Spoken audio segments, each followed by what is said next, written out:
निर्मल जल सामान्य है जिनका, चंदन से है दिव्य वचन।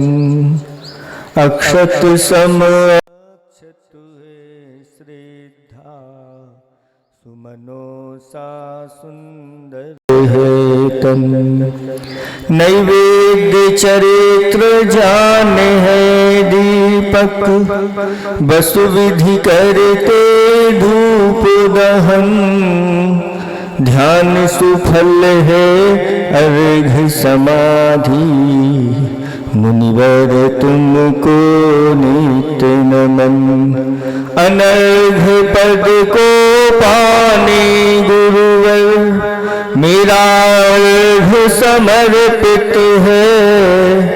एक जीवन क्या सौ सौ जीवन, गुरुवर तुम्हें समर्पित। ऋषिवर तुम्हें समर्पित है। देवादिदेव 1008 कैवल्य कमलापति श्री आदिनाथ भगवान की। देवादिदेव 1008 चैतन्य चमत्कारी चिंतामणि पार्श्वनाथ भगवान की। देवादिदेव 1008 वर्तमान शासन नायक महावीर भगवान की। परम पूज्य 108 आचार्य प्रवर गुरुवर श्री विद्यासागर जी महामुनिराज की। 3,9 करोड़ मुनिराजों की समो शरण महामंडल विधान की। श्री विमल सागर जी महाराज की, समस्त मुनि संघ की। धर्म स्नेही भव्यात्माओं, आज का दिन गुड़ी पड़वा का दिन कहलाता है और हिंदी माह का ये प्रथम वर्ष का प्रथम दिन आप लोगों के लिए प्रभु और गुरु और शास्त्र तो है ही, यानी देव शास्त्र गुरु की सन्निधि मिल रही है। आप सभी पुण्यात्मा हैं, भाग्यशाली हैं, क्योंकि प्रथम दिन जिनका ऐसा भक्ति पूजा आराधना और दान के साथ निकलता है, उनका पूरा वर्ष मंगलमय निकलता है।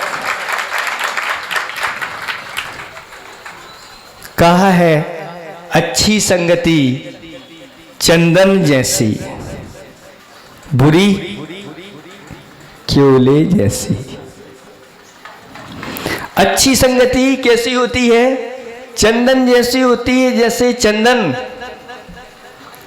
अपने हाथ में रहता है तो खुशबू देता है, और अगर चंदन अपने हाथ से अगर वह अलग भी रख दो तो हाथ तो आपका महकता रहता है। ऐसे ही साधु होते हैं जो चंदन जैसे होते हैं। जब आपके निकट रहते हैं तो आपका जीवन तो पुण्य से भरता ही है, लेकिन आपके जीवन में कुछ ऐसे संस्कार देके यहाँ से चले भी जाते हैं तो भी आप निरंतर उस पुण्य का संचय करते रहते हैं और अपने पापों को धोने देते। एक छोटी सी कथा सुना करके फिर हम समाप्त कर देंगे, क्योंकि कथाएं लोगों को याद रहती हैं, बाकी सब इसलिए आचार्य भगवान कहते एक छोटी सी कथा जरूर सुनाया करे। एक सेठ जी थे और उनका जो पुत्र था, बहुत पुरानी बात है, वह बुरी संगति में पड़ गया और बुरी संगति में पड़ करके बचपन से ही उसने पढ़ा लिखा नहीं। फिर क्या किया? तो खेला और कूदा।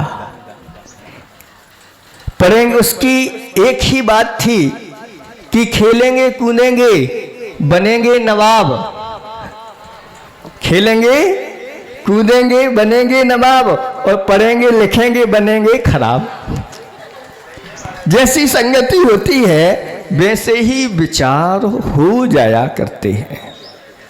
और वह खेलते कूदते बड़े घर का आदमी था, लड़का था, वह बड़ा हो गया और उस समय धनवान होने के कारण से उस लड़के का विवाह भी हो गया। आज की बात अलग है कि पढ़े लिखे घूम रहे हैं, उनका कोई ठिकाना नहीं। लेकिन उस समय बिना पढ़े लिखे लोगों का भी विवाह आदि हो जाता था। विवाह होने के बाद एक दिन उनके जो पिताजी थे अंतिम श्वासें गिन रहे थे और बेटे को बुलाया और बेटे से कहा कि बेटे, तुमने पूरा जीवन ऐसे ही विसंगतियों में गंवा दिया, कुछ सीखा नहीं। अब मैं जाने वाला हूँ और तुम्हारे लिए कुछ चीज़ें दे के जा रहा हूँ। ये चीज़ें नहीं, ये 5 अपने आप में रत्न जैसे हैं। ये 5 रत्न मैं तुम्हें दे के जा रहा हूँ, तुम इन रत्नों को अच्छी तरह से संभाल करके रखना। और पिताजी ने क्रम से एक एक बात कहना प्रारंभ कर दी। पहला रत्न उन्होंने अपने बचनों के माध्यम से दिया कि हाथी बांधना। क्या कहा? बेटे, अपने जीवन में हाथी बांधना, ये पहला रत्न है। दूसरा रत्न है मीठा खाना, हमेशा कैसा खाना? मीठा खाना। तीसरा रत्न है छाया में आना और छाया में जाना। चौथा है कि दे करके मांगना नहीं। और चौथा है बांध करके छोड़ना नहीं। बेटा जानता नहीं था ये सब चीज़ें क्या हैं। पिताजी से कहा, पिताजी इसका अर्थ क्या है? इतने में पिताजी चले गए और इसका कोई खुलासा हुआ नहीं। अभी राज का राज रह गया, लेकिन पिताजी ने जो कहा है उससे तो मुझे अब साक्षर पालन करना है। और वह पिताजी की दी हुई इन 5 बातों को वह पालन करने में लग गया और एक हाथी खरीद लिया। और हाथी जब खरीदा तो उसके लिए, उसकी सेवा के लिए भी 2-4 लोग उनको भी रख दिए। और हाथी को फिर खिलाने की बात तो आप जानते ही हैं। इसलिए हमारे बुजुर्ग लोग कहते थे, सयाने लोग, बेटा मुफ्त में भी हाथी मिले तो बांधना नहीं, नहीं तो सब घर भर का जो है ना सब खा जाएगा, फिर भी उसका पेट नहीं भरेगा। इसलिए आजकल के लोग समझदार हो गए हैं और वह असली हाथी नहीं ला करके खर्चा बचा लेते हैं। लेकिन फिर भी ये हाथी आदि होते हैं ये मांगलिक माने गए।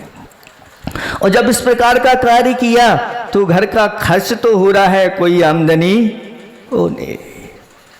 फिर दूसरी बात ये कही थी कि मीठा खाना। पिताजी ने मीठा खाने के लिए अब तो प्रतिदिन पकवान बनना प्रारंभ हो गए और मीठा खाना चालू कर दिया।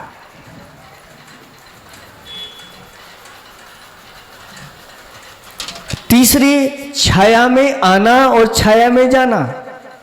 तब एक पिताजी की दुकान थी और घर था, तो क्या किया जाए?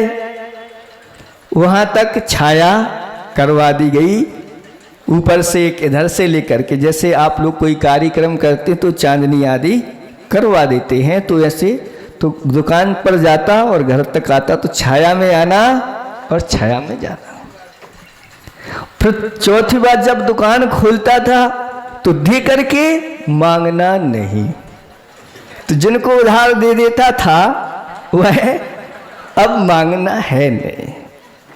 और फिर एक और रह गया था कि बांध करके छोड़ना नहीं। अब विचार करता है कि क्या बांध करके छोड़ना नहीं, इस विचार में वो था। और एक दिन उसने देखा कि उसकी पत्नी है, उसकी 2 चोटी हैं और ये पत्नी झगड़ती है और चोटी पकड़ करके दोनों खूंटी से बांध दिया।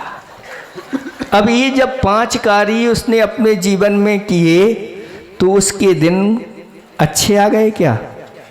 कैसे आ गए? खराब दिन आ गए, बुरे दिन हो गए। मीठा खाते खाते बीमार पड़ गया दुकान का सारा माल चला गया और इधर हाथी की खुराक तो चल ही रही है आधी आधी। अब विचार करता है कि पिताजी ने जो 5 रत्न दिए थे मैं इनका साक्षर पालन कर रहा हूँ, लेकिन हमारे जीवन अच्छा नहीं बन रहा है, क्या करें।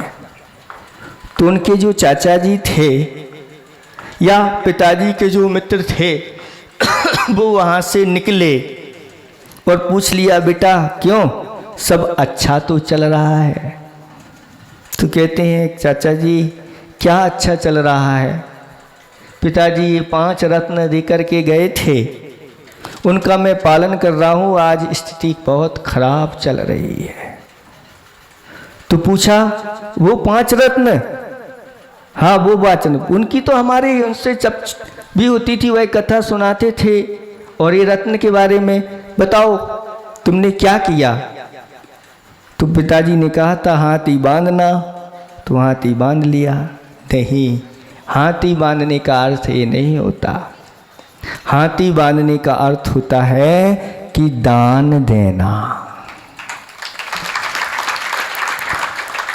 तुम्हारे पिताजी हमेशा दान करते थे, यानी वह कहीं भी कोई बोली हो या कुछ इस प्रकार से लेना हो तुरंत खड़े होकर के पहले हमारा नाम लिख लो,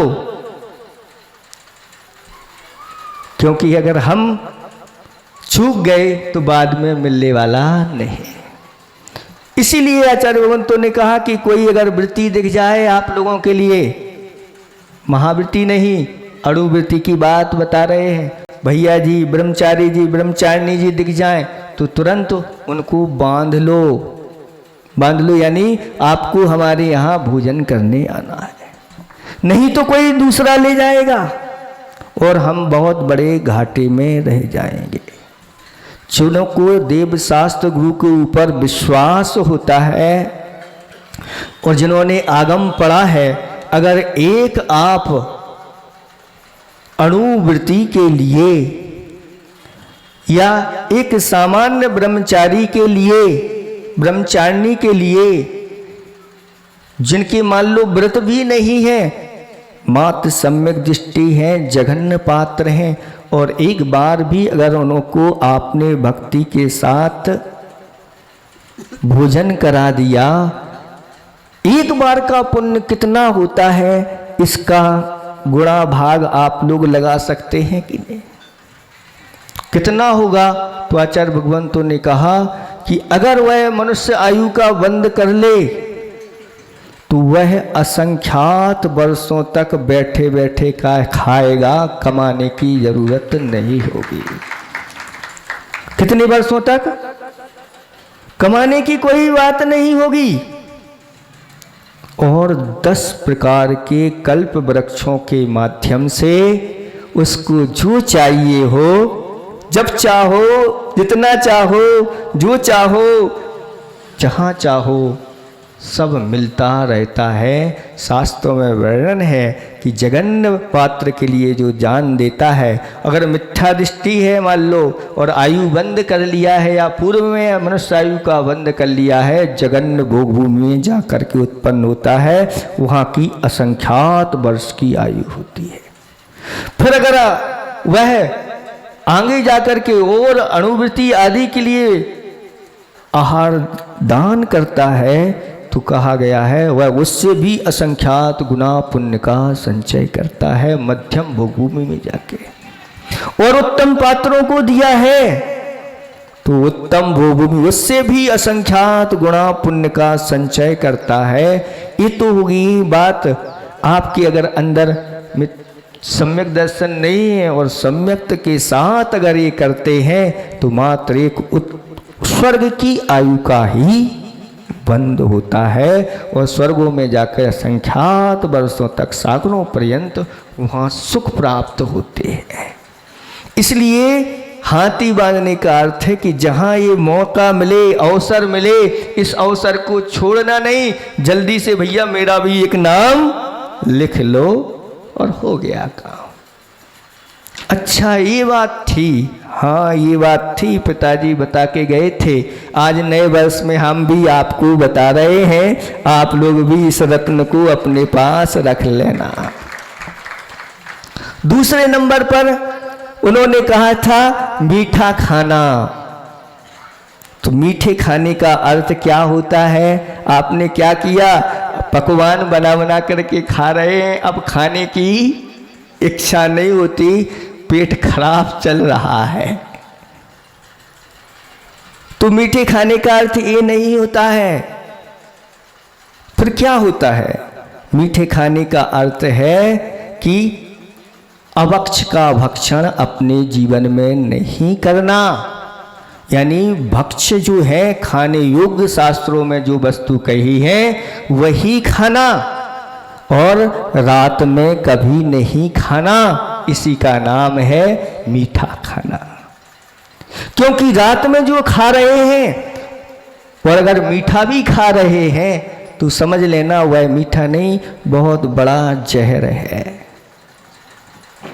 क्योंकि रात में खाने वालों के लिए शास्त्रों में वर्णन आया है कि मर करके उल्लू, कौआ, गिद्ध, सूकर, सर्प, गौए आदि आदि बिलाव, अनेक प्रकार के ऐसे रात्रि में आचरण करने वाले ऐसी पर्यायें उनको मिलती हैं। आपने पूर्व भाव में रात्रि में भोजन नहीं खाया, उसके कारण से आपको उच्च कुल मिल गया है। शास्त्रों में लिखा हुआ है कि उनके लिए रात में खाने वालों के लिए निंद कुल मिलता है, उच्च कुल नहीं मिलता। इसलिए रात में अगर मीठा भी खा रहे हो तो भी वह कड़वा है, जहर है, क्योंकि महापाप का बंद कराने वाला है। इसलिए मीठा खाना का अर्थ ये है।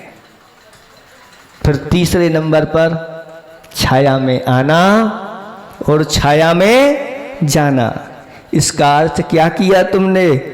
हम तो छाया में आते हैं और छाया में जाते हैं। नहीं, इसका अर्थ है कि सच्चे देव शास्त्र गुरु की छाया में आना और सच्चे देव शास्त्र गुरु की छाया में जाना। यानी इनके ऊपर जो श्रद्धा रखता है, दुनिया में कहीं भी चला जाता है उसको छाया ही मिलती है, सुख ही मिलता है।